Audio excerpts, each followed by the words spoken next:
Hello students. अभी तक हम लोगों ने प्रीवियस लेक्चर में ऑप एम्प एडर और ऑप एम्प सब्ट्रैक्टर इसके बारे में पढ़ा है। अभी अभी तक तो क्या था कि अभी हम लोगों ने op amp as a adder, op amp as a summing amplifier या एडर, इसका हमने सेपरेट सर्किट पढ़ा था। और op amp as a subtractor, इन दोनों का हम लोगों ने सेपरेट सर्किट पढ़ा था और आउटपुट एक्सप्रेशन निकाली थी। आज हम लोग जो डिस्कस करेंगे, आज हम लोग एक सिंगल सर्किट में ही ऑप एम्प को हम कैसे डिज़ाइन कर सकते हैं, op amp as a adder subtractor, यानी जो हमें आउटपुट मिलेगा उसमें एडिशन भी रहेगा और सब्ट्रैक्टर भी रहेगा। ठीक, तो op amp as a adder subtractor use करने के लिए सबसे पहले हम इसका सर्किट डायग्राम ड्रॉ करेंगे। तो इसका सर्किट डायग्राम जैसे आप अभी तक ड्रॉ करते आए हैं, सिंपली आपने मान लीजिए एक ऑप एम्प लिया आपने, ठीक है। अब इसके बाद हम क्या करेंगे, ये इसका सपोज कीजिए नॉन इन्वर्टिंग टर्मिनल, ये इनपुट इन्वर्टिंग टर्मिनल, ठीक। अब नॉन इन्वर्टिंग टर्मिनल पे मान लीजिए आपने यहाँ से एक इनपुट सिग्नल अप्लाई किया, ये, ठीक।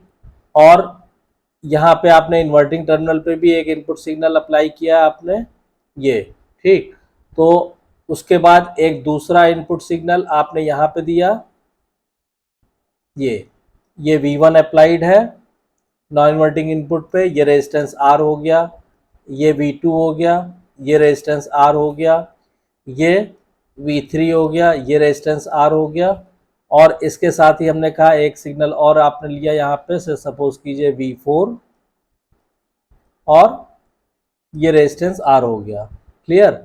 और यहाँ पे आपने क्या किया कि यहाँ पे आपने एक रेजिस्टेंस लगा के इसको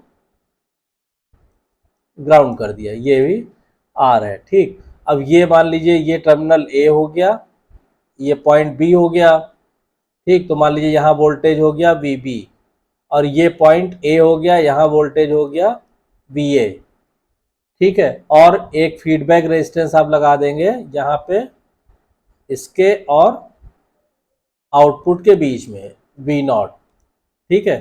तो ये आपका एक सर्किट हो गया op amp as a adder and subtractor, यानी इसी सर्किट में देखिए एडिशन भी होगा और सब्ट्रैक्शन भी होगा और हमें क्या आउटपुट वोल्टेज मिलता है, ठीक। तो अब इसमें हम क्या करेंगे कि we will calculate the output voltage due to each individual source by assuming the other sources to be connected to ground. मतलब क्या है कि इसमें हम सुपरपोजिशन प्रिंसिपल यूज करेंगे। सुपरपोजिशन प्रिंसिपल आप लोग पढ़ चुके हैं, नहीं तो मैं वीडियो लेक्चर डाल दूंगा उस पर। सुपरपोजिशन थ्योरम हम लोग यूज करेंगे। तो सुपरपोजिशन थ्योरम में क्या होता है कि जितने भी आपके वोल्टेज सोर्स है, यहाँ पे कितने हैं, V1, V2, V3, V4, इनको एक बार में हम एक लेंगे। जैसे मान लीजिए हमने पहले V1 लिया, अगर हमने तो पहले V1 लेंगे, तो मान लीजिए हमने कहा कि से स्टेप 1, ठीक। और हम आउटपुट निकाल लेंगे, output due to V1 only. तो V1 ऑनली का मतलब बाकी जो V2, V3 और V4 हैं उनको हम ग्राउंडेड कर देंगे। मतलब कि V2, V3, V4 इन सबको हम 0 वोल्ट पे ला देंगे, मतलब कि ग्राउंडेड कर देंगे, ठीक। तो जब आप ग्राउंडेड करके इसको आप बनाएंगे तो जो इसका स्टेप 1 में जो इक्विवेलेंट सर्किट निकल के आएगा वो आप ड्रॉ कर लीजिए, तो आपको ज़्यादा आसानी से समझ में आएगा। उसका जब इक्विवेलेंट सर्किट आप ड्रॉ करेंगे तो सिंपली देखिए ये आया, ये आउटपुट जैसे था हमारा, ये मान लीजिए हमारा इस केस में VO1 आएगा, ठीक है। ये हमारे जो टर्मिनल थे नॉन इन्वर्टिंग और इन्वर्टिंग, ठीक है। अब इसमें जैसे V1 लगा हुआ है वो आप लगा दीजिए, ये R1, ये हमारा V1 हो गया, ये हमारा R हो गया, ठीक।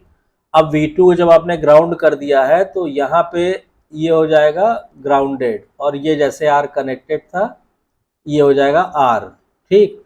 ऐसे ही यहाँ पे जब आप करेंगे तो यहाँ पे आपने ये R हो गया, ठीक है, और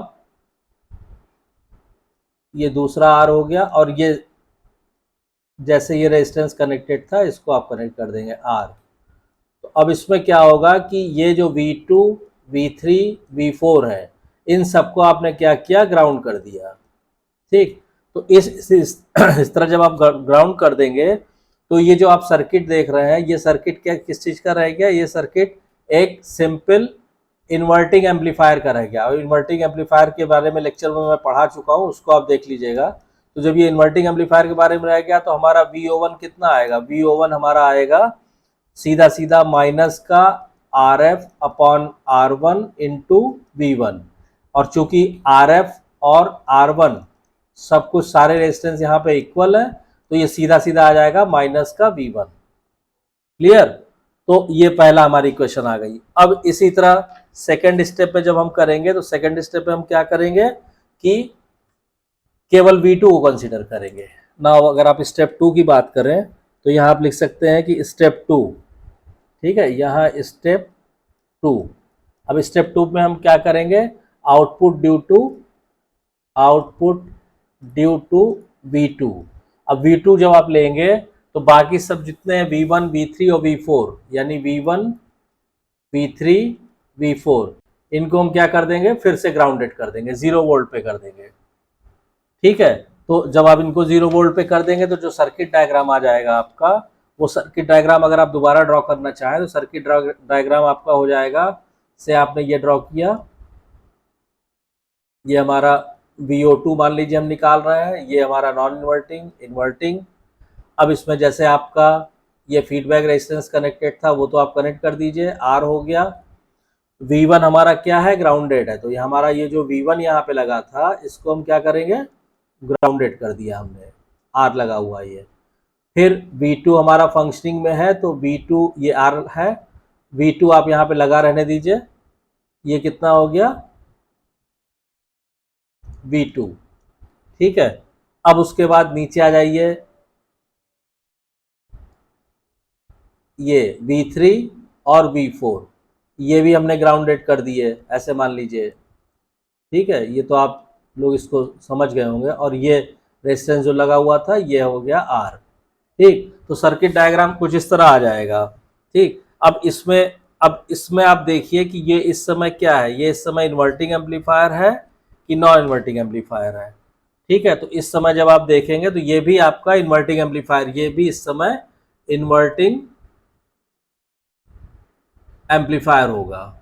ठीक, जब इन्वर्टिंग एम्पलीफायर होगा तो हमारा VO2 इक्वल टू सीधा सीधा उसी फंडे से minus RF upon R1 into V2। और चूंकि RF और R1 इक्वल है सब, तो ये आ जाएगा माइनस का V2। क्लियर? तो ये हो गया output due to V2 only. ऐसे ही जब आप स्टेप 3 में आप निकालेंगे, स्टेप 3 में जब आप आउटपुट निकालेंगे, आउटपुट ड्यू टू V3, तो V3 जब आप निकालेंगे तो V1, V2, V4 को क्या कर देंगे, 0 वोल्ट पे कर देंगे। 0 वोल्ट पे कर देंगे तो क्या होगा कि सर्किट डायग्राम में फिर चेंज आएगा। मैं यहीं पे चेंज कर देता हूं ताकि आपको बार बार दिक्कत ना हो। तो यहाँ पे क्या होगा, V2 हटा दीजिए, ठीक, और हमें V3 रखना है तो इसको अलग कीजिए। ठीक, अब क्या होगा कि सर्किट डायग्राम में जो प्रॉब्लम होगी वो क्या है, V1 और V2 ग्राउंडेड है, तो इन दोनों को चाहे तो आप ऐसे मिला के आपने ग्राउंडेड कर दिया।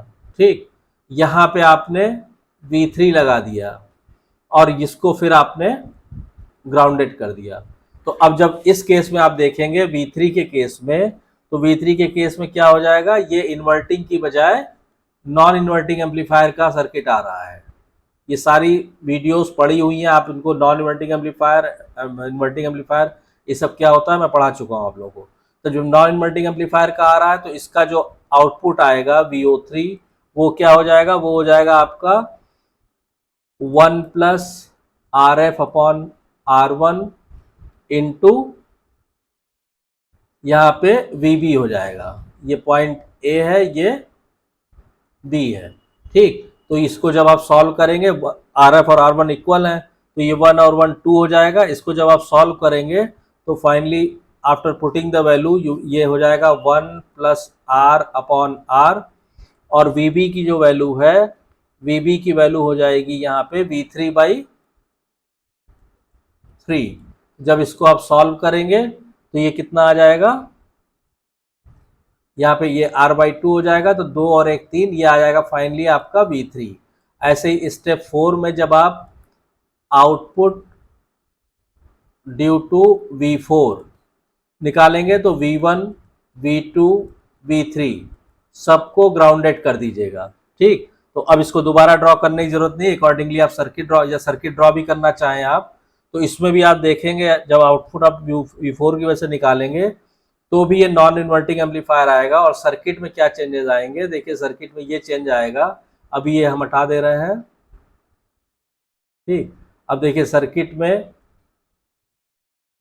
ये चेंज आएगा, V1, V2, V3 को आपको ग्राउंडेड करना है तो चलिए V1 और आपका V2 ये जैसे ग्राउंडेड था रहने दीजिए, ये आपका V3 था ना, इसको भी आपने ग्राउंडेड कर दिया और यहाँ पे आपका V4 लगा रहेगा।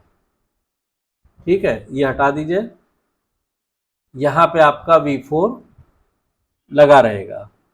ठीक है, तो अब इससे अगर आप निकालेंगे VO4 तो जैसे हमने ऊपर V1, V2, V3 की वजह से निकालते हैं, VO4 आप निकालेंगे तो वो भी वही 1 plus RF upon R1 into VB आप करेंगे तो ये सिंप्लीफाई करने के बाद इसकी वैल्यू आ जाएगी V4। ठीक, तो फाइनल आउटपुट जो आएगा हमारा यूजिंग सुपरपोजिशन थ्योरम, हमारा फाइनल आउटपुट हो जाएगा VO equal to VO1 plus VO2 plus VO3 plus VO4 ये आएगा। अब इसमें आप जब करस्पॉन्डिंग वैल्यू रख देंगे, जो वैल्यूज आई हैं हम लोगों की, तो V नॉट बराबर कितना आ जाएगा, V नॉट बराबर आ जाएगा हमारा VO बराबर हो जाएगा सीधा सीधा -V1 minus V2 plus V3 plus V4 ये आ जाएगा। या V नॉट इजल टू आप एक तरह से लिख सकते हैं, V नॉट इजल टू आ जाएगा हमारा V3 plus V4 minus V1 plus V2।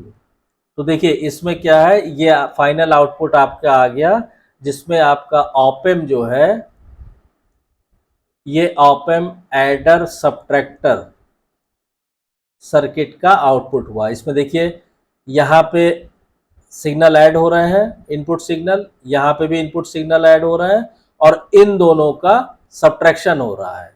तो इसका मतलब कि इस तरह से हम ऑप-एम्प का सर्किट बना सकते हैं जिसमें क्या होगा कि एडिशन ऑफ इनपुट सिग्नल और सब्ट्रैक्शन ऑफ इनपुट सिग्नल एक साथ होगा। तो आई होप कि आपको ये क्लियर हो गया होगा। देखिए जो सेपरेट वीडियोस हैं inverting amplifier, non inverting amplifier, adder, subtractor, वो सारी चैनल्स पे अवेलेबल है। अगर ये वीडियो में आपको कोई कंफ्यूजन है तो पहले आप पीछे की रिफर कर लीजिए वीडियो, फिर आप इसको करेंगे तो आपको कोई प्रॉब्लम नहीं आएगी। उसके बावजूद भी अगर कोई आपकी प्रॉब्लम आती है, कोई कंफ्यूजन है, तो आप कमेंट लाइन में कमेंट करके पूछ सकते हैं। और अगर आपको वीडियो कंटेंट पसंद आ रहा है तो प्लीज़ वीडियो को शेयर कीजिए, लाइक कीजिए। और अगर आप चैनल पे नए आए हैं तो चैनल को सब्सक्राइब करके नोटिफिकेशन बेल को ऑन कर दीजिए ताकि जब भी कोई नई वीडियो चैनल पे अवेलेबल हो आपको तुरंत उसकी इन्फॉर्मेशन मिल जाए। Thank you.